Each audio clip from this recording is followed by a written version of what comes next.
नमस्कार, आपके साथ मैं हूं विवेक शर्मा और आप देख रहे हैं उत्तर बंगाल एवं सिक्किम का leading news channel SK live. आज के दिनों का समाचार के प्रस्तुत करता है SGMG Automobiles, a multi-brand service center, one-stop solution for all car-related issues।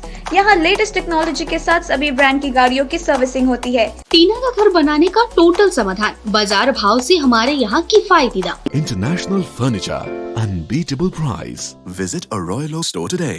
जयंती पर राष्ट्रपति रामनाथ कोविंद और पीएम मोदी सहित तमाम दिग्गजों ने अटल बिहारी वाजपेयी को दी श्रद्धांजलि। आज यानी 25 दिसंबर को पूर्व प्रधानमंत्री अटल बिहारी वाजपेयी को पूरा देश याद कर रहा है।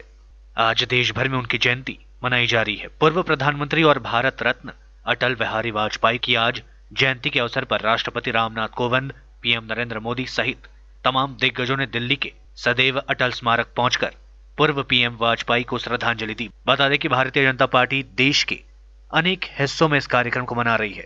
गृह मंत्री अमित शाह, रक्षा मंत्री राजनाथ सिंह, वित्त मंत्री निर्मला सीतारमण, केंद्रीय मंत्री पीयूष गोयल ने भी दिल्ली के सदैव अटल स्मारक पहुंचकर पूर्व पीएम वाजपेयी को श्रद्धांजलि अर्पित की।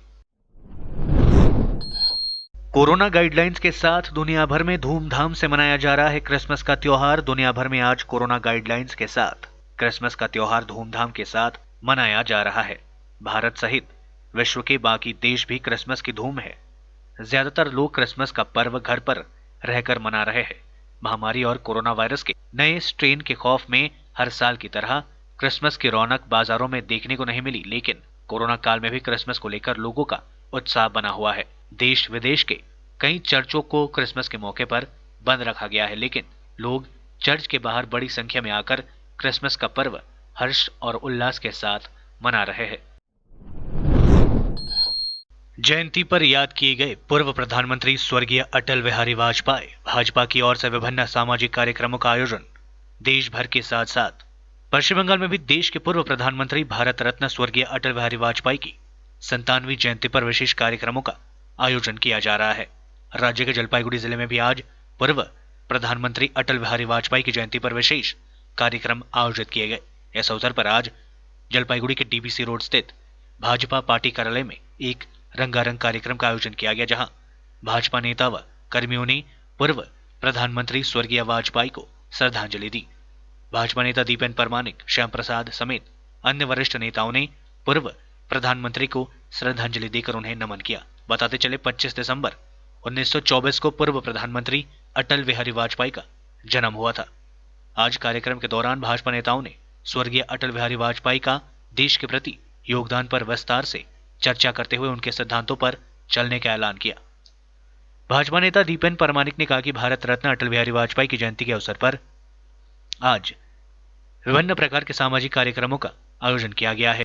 इसके साथ ही आज पूर्व प्रधानमंत्री के जन्मदिन पर गरीब व असहाय लोगों के बीच वस्त्र वितरण, अस्पताल में मरीजों को भोजन सामग्री प्रदान करने का कार्यक्रम है। इसके अलावा आज पूर्व प्रधानमंत्री की याद में विभिन्न प्रकार के सामाजिक कार्य किए जाएंगे। प्रयात प्रधानमंत्री अटल बिहारी वाजपेयीजिर 97तम जन्मदिन।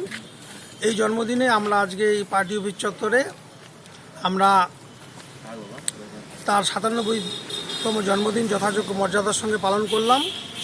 আমাদের শহরের কার্যকর্তারা এখানে সবাই উপস্থিত হয়েছেন। তাদের সম্মুখেই আমরা সবাই প্রয়াত প্রধানমন্ত্রীর 97তম জন্মদিনে আমরা পুষ্পার্ঘ দিয়ে শ্রদ্ধা নিবেদন করলাম এবং তার জীবনের বিভিন্ন দিক নিয়ে আমরা এখানে আলোচনা করেছি।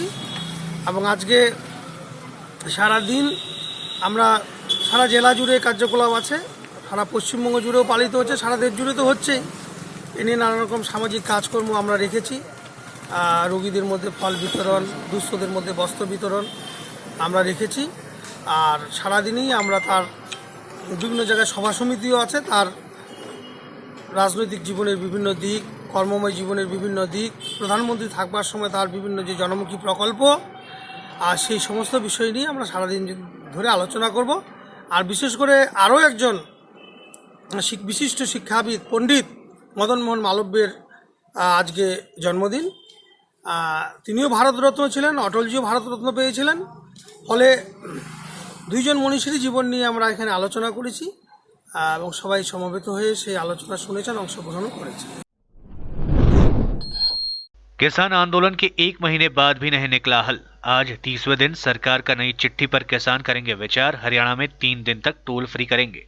पहले कृषि कानूनों के खिलाफ किसान 26 नवंबर से दिल्ली की सीमाओं पर आंदोलन कर रहे हैं। इनमें काफी संख्या में महिलाएं और बच्चे भी शामिल हैं। कृषि कानूनों के खिलाफ किसानों का आंदोलन आज 1 महीना पूरा हो गया है।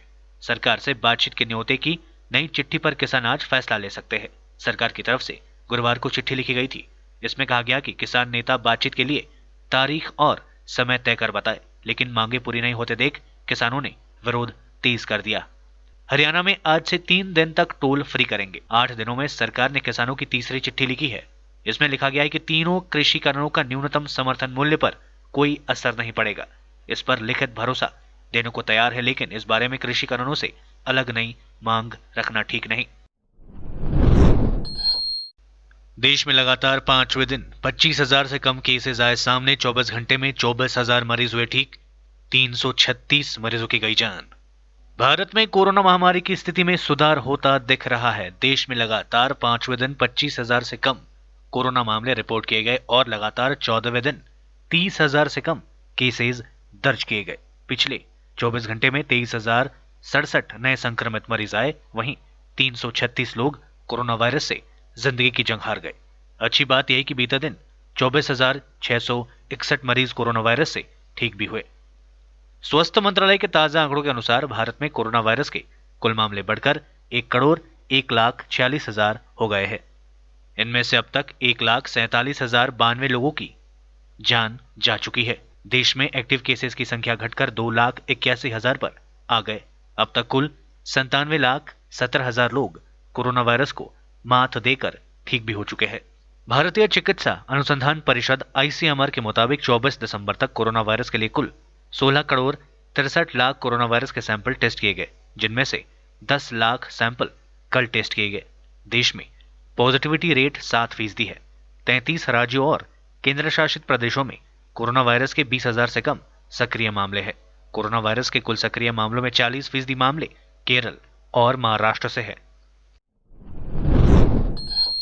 ब्रिटेन में सामने आए नए कोरोना स्ट्रेन हो सकता है घातक। अगले साल बढ़ सकती है मृत्यु दर। दुनिया भर में कोरोना संक्रमितों का आंकड़ा 7,97,00,000 के पार पहुंच चुका है। कोरोना वायरस की चपेट में आकर 17,48,000 से ज्यादा लोगों की मौतें हो चुकी है। इस बीच ब्रिटेन में सामने आए नए कोरोना वायरस के स्ट्रेन पर हुई एक रिसर्च ने सबको हैरत में डाल दिया है। दरअसल London school of hygiene and tropical medicine में हुई एक स्टडी के मुताबिक कोरोना वायरस का नया स्ट्रेन काफी घातक साबित होने वाला है। दरअसल सामने आई रिपोर्ट में कहा गया कि आने वाले साल में कोरोना वायरस का नया स्ट्रेन अस्पतालों में भर्ती होने की दर के साथ ही मृत्यु दर को भी बढ़ा सकता है। London school of hygiene and tropical medicine में कोरोना वायरस के नए स्ट्रेन पर हुई स्टडी में बताया गया कि यह स्ट्रेन पहले से 56% तेज गति से लोगों को संक्रमित कर रहा है, जिसके परिणाम काफी गंभीर होने वाला है। ब्रिटेन में अभी तक कोरोना वायरस संक्रमण के मामले 21 लाख को पार कर चुके हैं। अभी तक ब्रिटेन में 21,88,587 कोरोना संक्रमण के मामले सामने आए हैं, जिनमें से 69,625 संक्रमितों की मौतें हो चुकी है। फिलहाल ब्रिटेन में फैल रहे कोरोना वायरस के नए स्ट्रेन को देखते हुए Bharat, Netherlands, Belgium, Europe, Canada, तुर्की, Israel, Saudi Arab, France, Germany, Italy, Ireland, Kuwait, El Salvador, Argentina, Chile और मेक्सिको ने ब्रिटेन की सभी उड़ानों को रद्द कर दिया है। बता दें कि दुनिया में पिछले 24 घंटे में 6.46 लाख कोरोना वायरस के मामले सामने आए और 11,510 संक्रमितों की जान चली गई। दुनिया में 17 दिसंबर को सबसे ज्यादा 7.38 लाख केसेस और 16 दिसंबर को सबसे ज्यादा 13,783 लोगों की मौतें हुई थी। हालांकि अभी तक 5,61,00,000 लोग इस खतरनाक बीमारी से ठीक भी हो चुके हैं। कुल 8 करोड़ में से 2,18,00,000 लोग अभी भी संक्रमित है, जिनका इलाज चल रहा है। टीएमसी समेत विभिन्न राजनीतिक पार्टियों के 100 से अधिक लोग भाजपा में हुए शामिल। उत्तर दिनाजपुर जिले के कालियागंज में गुरुवार को तृणमूल कांग्रेस समेत विभिन्न राजनीतिक दलों के 100 से अधिक लोग भाजपा में शामिल हुए। ये सभी लोग कालियागंज विधानसभा के धनकेल ग्राम पंचायत के दौलत बाटी बूथ के बेलताली बेल घुमाती इलाके में आयोजित पार्टी के कार्यक्रम में भाजपा का दामन थामा। इस अवसर पर उत्तर दिनाजपुर जिला भाजपा के अध्यक्ष विश्वजीत लहरी समेत अन्य वरिष्ठ नेतागण उपस्थित थे। इन सभी ने लोगों को पार्टी का झंडा प्रदान कर अपने दल में शामिल किया। कार्यक्रम में भाजपा के जिला उपाध्यक्ष निमाई कविराज, विधानसभा के संयोजक राणा प्रताप घोष, भाजपा के 26 नंबर ग्राम मंडल अध्यक्ष तारिणी कांत रॉय, कालीगंज के पूर्व नगरपालिका अध्यक्ष कार्तिक पाल, महिला मोर्चा की जिला अध्यक्ष शिवानी मजुमदार समेत अन्य नेताओं ने कार्यक्रम में शिरकत की थी। कार्यक्रम में भाजपा नेताओं ने राज्य की तृणमूल सरकार की नाकामियों को उल्लेख करते हुए लोगों से आने वाले विधानसभा चुनाव में भाजपा के पक्ष में मतदान करने का अपील किया।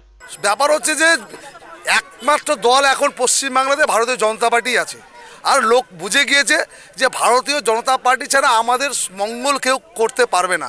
আর টিএমসি দলটা যতদিন থাকবে এই বাংলাটার বাংলাই থাকবে না।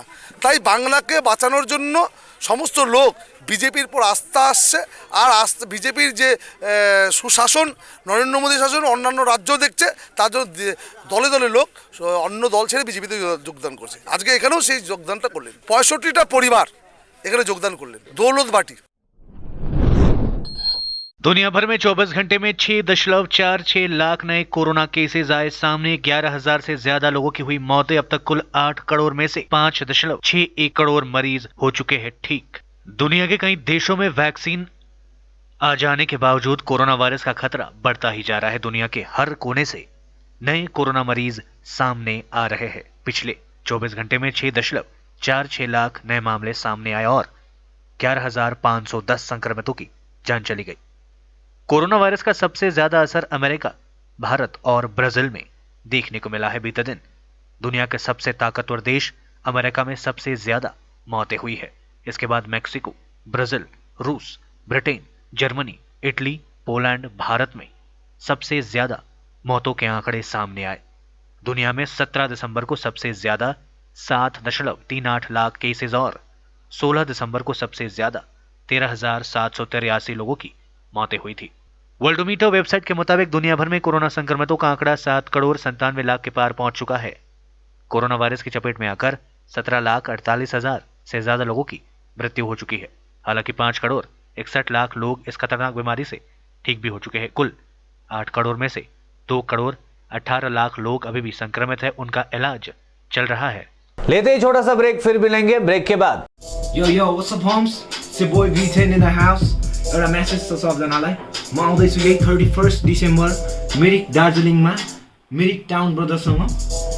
त्यहाँनिर हाम्रो सो छ गाइज, सबजनालाई वेलकम गर्न चाहन्छु with Mirik town brothers. So see you there guys.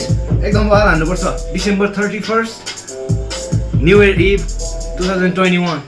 Yeah. Awaited moment is over. Good news for all the hip hop lovers. Celebrate your new year with Samir Gising aka B10. Venue Ellie Ground Mirik. Date 31st December 2020. For more details, contact 7980269602. समय के साथ ही जरूरी बदलाव। Plastic हटाओ, rust proof और food grade stainless still water tank लगाओ और life time guarantee पाओ। इसके हैं फायदे अनेक। काफी दिनों के लिए प्रयोग नहीं होता तो भी फंगस नहीं। सफाई बिल्कुल आसान। मौसम जो भी हो, पानी नॉर्मल ही रहेगा। प्लास्टिक हानिकारक, स्टील के फायदे हैं अनेक।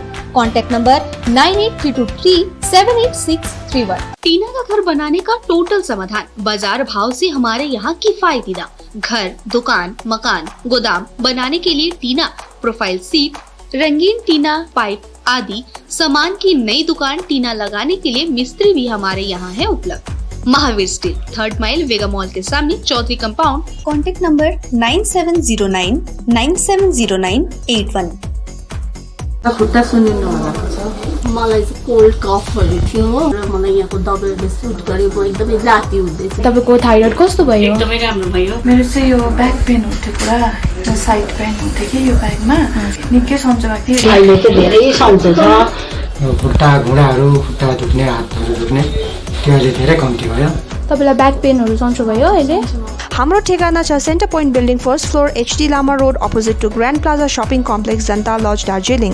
सम्पर्क नम्बर छ 9641995791 अनि 7001155412।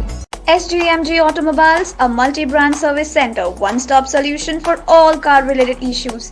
यहाँ लेटेस्ट टेक्नोलॉजी के साथ सभी ब्रांड की गाड़ियों की सर्विसिंग होती है। 20 मिनट में ही car wash, in house automatic colour बनाने की मशीन इत्यादि। तो देर किस बात की, आज ही कॉल कर अपॉइंटमेंट बुक कीजिए 9609933000। SGMG Automobiles, BSF road, Salugara, Siliguri.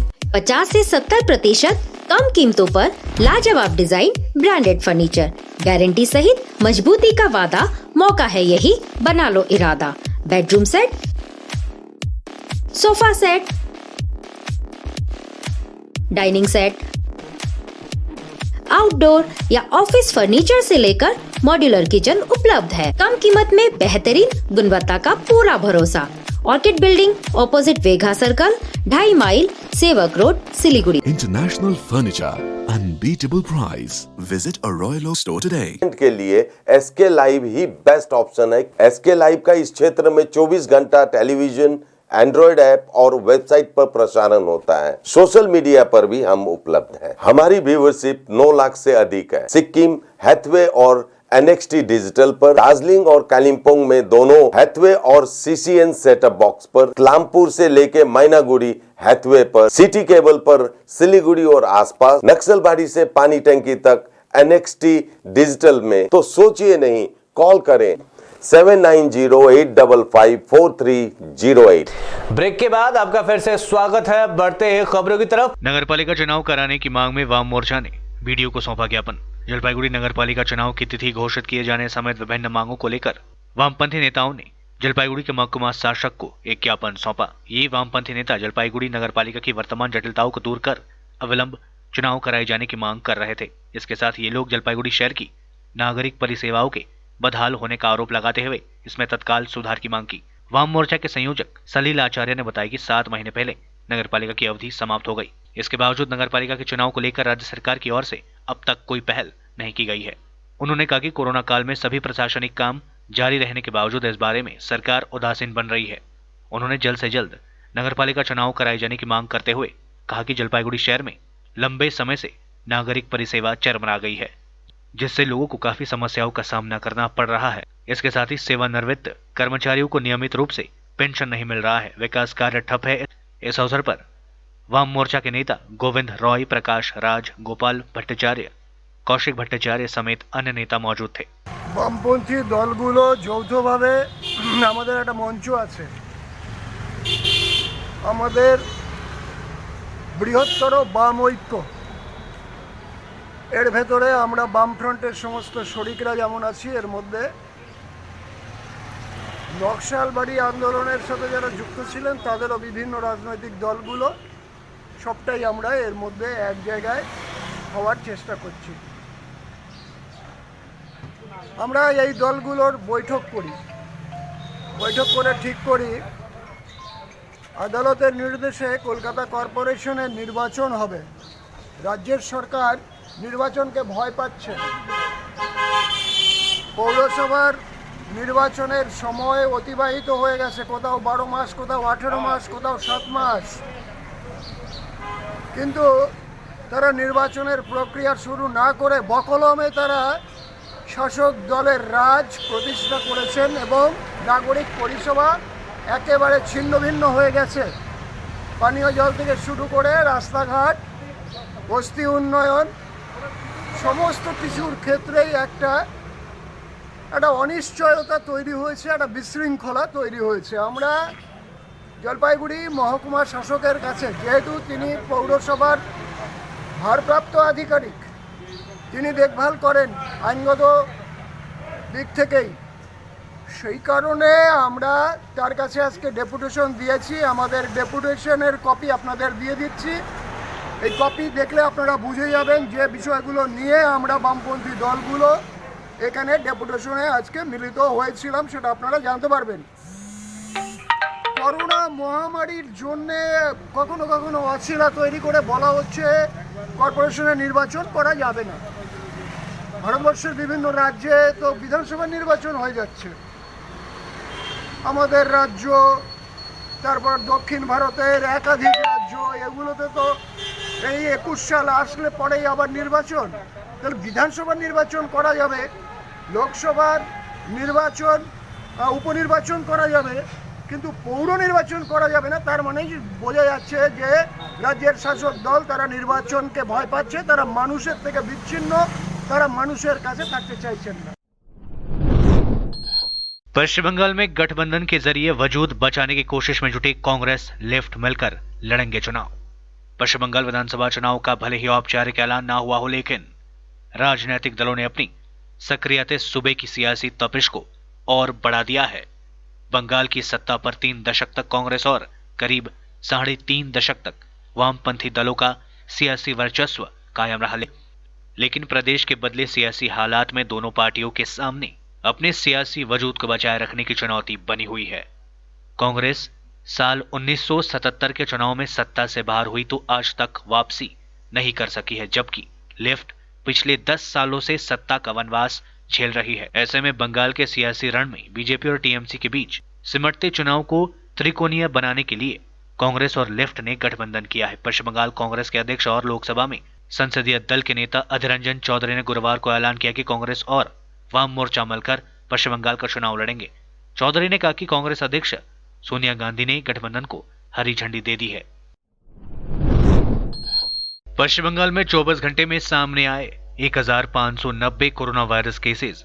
24 घंटे में 32 लोगों ने गंवाई जान। पश्चिम बंगाल में कोरोना वायरस के केसेस में कमी देखने को मिल रही है। एक बार फिर 24 घंटे में राज्य में 1590 कोरोना मामले सामने आए तथा 32 मरीजों की मृत्यु भी हुई। यह जानकारी राज्य के मेडिकल बुलेटिन के द्वारा दी गई है। राज्य में इसी के साथ कुल संक्रमितों की संख्या बढ़कर 5,43,214 हो चुकी है। इस बीच कोरोना वायरस से जान गंवाने वाले लोगों की संख्या 9,505 पहुंच चुकी है। राज्य में 24 घंटे में 2054 कोरोना मरीज ठीक होने के बाद राज्य में कुल ठीक होने वाले मरीजों की संख्या 5,18,516 हो चुकी है। इस बीच राज्य में एक्टिव केसेस की कुल संख्या 15,193 पहुंच चुकी है। राज्य में डिस्चार्ज रेट 95.45% है। कोरोना वायरस संक्रमण के बीच सामाजिक दूरी का पालन करते हुए रायगंज नगरपालिका की ओर से मनाया जा रहा है क्रिसमस का त्योहार। आज प्रभु ईसा मसीह का जन्मदिन है और उनके जन्मदिन को क्रिसमस यानी बड़े दिन के रूप में पूरे दुनिया में मनाया जाता है। इसी कड़ी में रायगंज नगरपालिका के द्वारा भी आज क्रिसमस उत्सव का आयोजन किया गया।